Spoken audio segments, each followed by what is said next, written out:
केंद्र सरकार में मेरे साथी मंत्री अश्विनी वैष्णव जी, उत्तर प्रदेश की राज्यपाल आनंदीबेन पटेल, तमिलनाडु के गवर्नर आर.एन. रवि, कर्नाटक के गवर्नर थावरचंद गहलोत, यूपी के मुख्यमंत्री योगी आदित्यनाथ, केंद्रीय मंत्रिमंडल के मेरे अन्य साथी, राज्यों के डिप्टी सीएम, मंत्रीगण, सांसदगण, देश के अलग अलग हिस्सों से जुड़े अन्य जनप्रतिनिधिगण, देवी और सज्जनों, आज उत्तर से दक्षिण तक देश की विकास यात्रा में एक और अध्याय जुड़ रहा है। आज से मदुरई बेंगलुरु, चेन्नई नागरकोइल और मेरठ लखनऊ के बीच वंदे भारत ट्रेनों की सेवा शुरू हो रही है। वंदे भारत ट्रेनों का ये विस्तार, ये आधुनिकता, ये रफ्तार हमारा देश विकसित भारत के लक्ष्य की ओर कदम दर कदम बढ़ रहा है। आज जो 3 वंदे भारत ट्रेनें शुरू हुई हैं, इनसे देश के महत्वपूर्ण शहर और ऐतिहासिक जगहों को कनेक्टिविटी मिली है। टेम्पल सिटी मदुरई अब आईटी सिटी बेंगलुरु से वंदे भारत के द्वारा सीधे जुड़ गया है। त्योहारों या वीकेंड पर मदुरई और बेंगलुरु के बीच आवाजाही के लिए वंदे भारत ट्रेन द्वारा काफी सुविधा होगी। साथ ही ये वंदे भारत ट्रेन तीर्थ यात्रियों के लिए भी बहुत कारगर साबित होगी।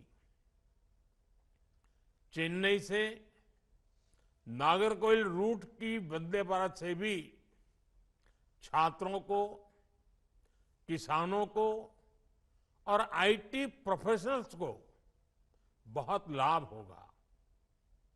जिन जगहों तक वंदे भारत एक्सप्रेस की सुविधा पहुंच रही है, वहां पर्यटकों की संख्या बढ़ रही है। पर्यटकों की संख्या बढ़ने का मतलब है वहां कारोबारियों, दुकानदारों की आय में बढ़ोतरी हो रही है। हमारे यहां रोजगार के नए अवसर भी तैयार हो रहे हैं। इन ट्रेनों के लिए देशवासियों को मैं बहुत बहुत बधाई देता हूं। साथियों, विकसित भारत के लक्ष्य को पूरा करने के लिए दक्षिण के राज्यों का तेज विकास बहुत जरूरी है। दक्षिण भारत में अपार प्रतिभा है, अपार संसाधन और अपार अवसर की भूमि है। इसलिए तमिलनाडु और कर्नाटक समेत पूरे दक्षिण का विकास हमारी सरकार की प्राथमिकता है। बीते 10 वर्षों में इन राज्यों में रेलवे की विकास यात्रा इसका उदाहरण है। इस साल के बजट में हमने तमिलनाडु को 6,000 करोड़ रुपए से ज्यादा का रेलवे बजट दिया है।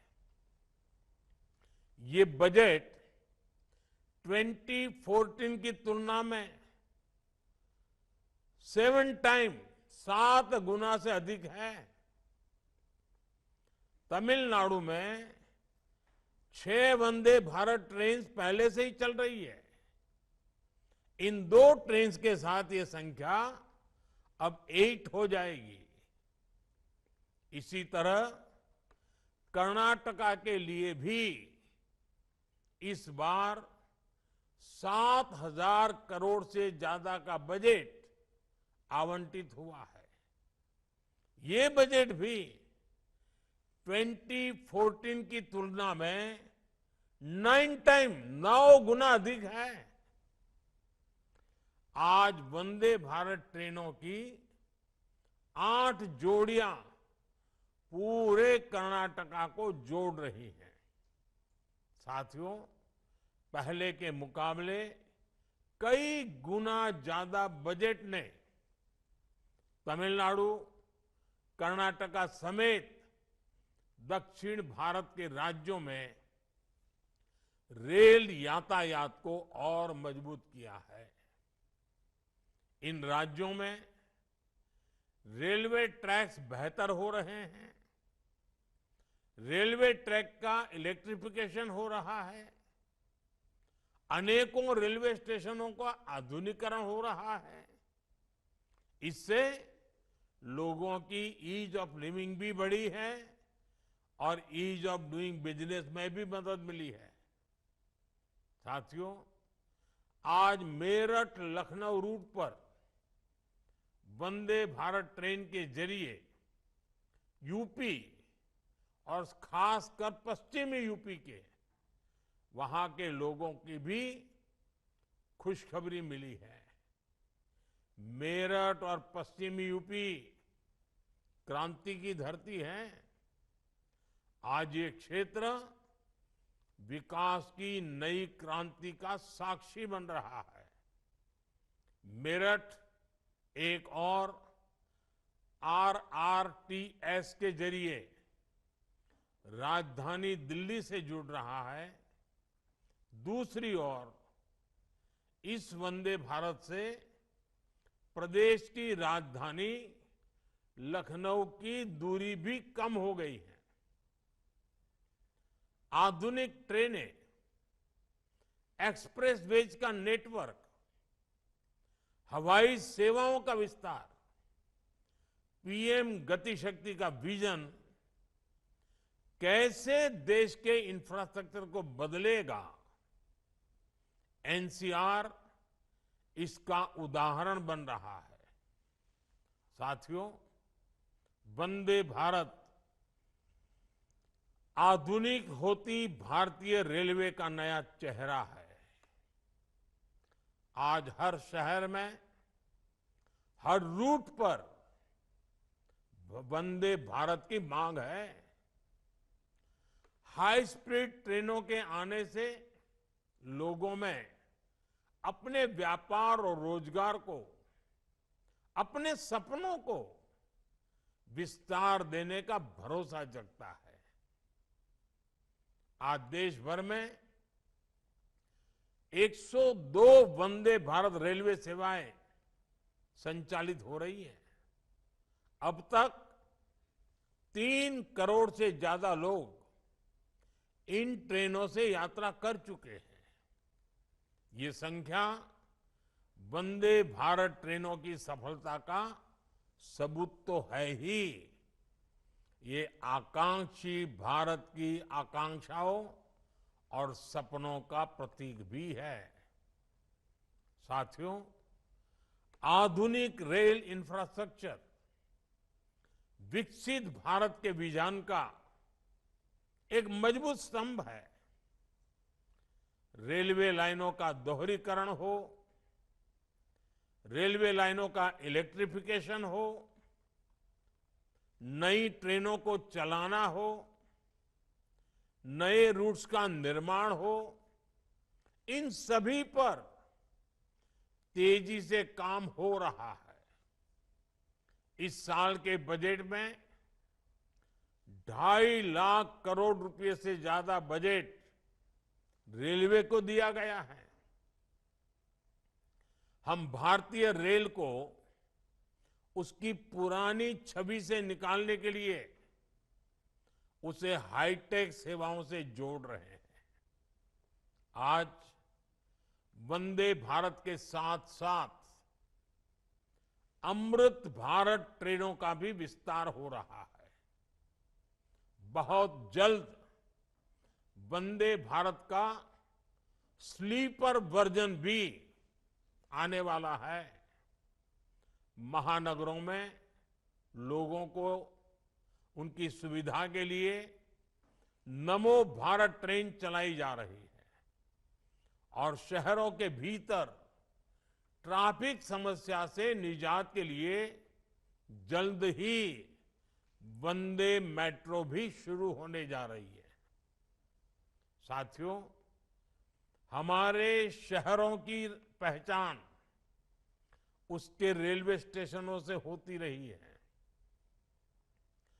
अमृत भारत स्टेशन योजना से स्टेशन भी संवर रहे, शहरों को नई पहचान भी मिल रही है।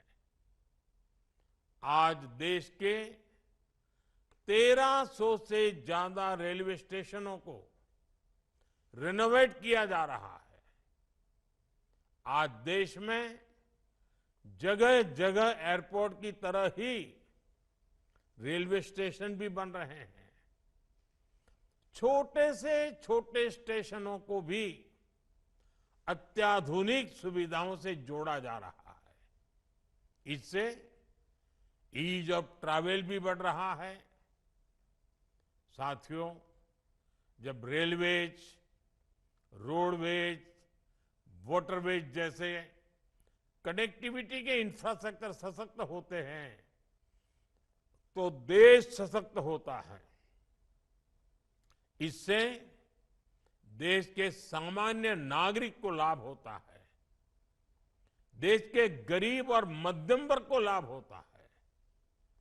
आज देश देख रहा है कि जैसे जैसे भारत में आधुनिक इंफ्रास्ट्रक्चर का निर्माण हो रहा है, गरीबों और मध्यम वर्ग सशक्त हो रहा है, उनके लिए रोजगार के अवसर उपलब्ध हो रहे हैं। इंफ्रास्ट्रक्चर के विस्तार से गांवों में भी नए अवसर पहुंचने लगे हैं। सस्ते डेटा और डिजिटल इंफ्रास्ट्रक्चर की वजह से भी गांव में नई संभावनाएं बन रही है। जब अस्पताल, शौचालय और रिकॉर्ड संख्या में पक्के मकानों का निर्माण होता है तो सबसे गरीब को भी देश के विकास का लाभ मिलता है। जब कॉलेज, यूनिवर्सिटी और इंडस्ट्री जैसे इंफ्रास्ट्रक्चर बढ़ते हैं तो इससे नौजवानों की प्रगति की संभावना भी बढ़ती है। ऐसे ही अनेक प्रयासों के कारण बीते 10 वर्षों में 25 करोड़ लोग गरीबी से बाहर आ सके हैं। साथियों, बीते वर्षों में रेलवे ने अपनी मेहनत से दशकों पुरानी समस्याओं के समाधान की उम्मीद जगाई है, लेकिन अभी हमें इस दिशा में बहुत लंबा सफर तय करना है। हम तब तक नहीं रुकेंगे जब तक भारतीय रेल गरीब, मध्यम वर्ग सभी के लिए सुखद यात्रा की गारंटी नहीं बन जाती। मुझे विश्वास है देश में हो रहे इंफ्रास्ट्रक्चर का ये विकास गरीबी को समाप्त करने में बड़ी भूमिका निभाएगा। मैं एक बार फिर तमिलनाडु, कर्नाटका और उत्तर प्रदेश के लोगों को 3 नई वंदे भारत के लिए बधाई देता हूं। आप सबको बहुत बहुत शुभकामनाएं, बहुत बहुत धन्यवाद।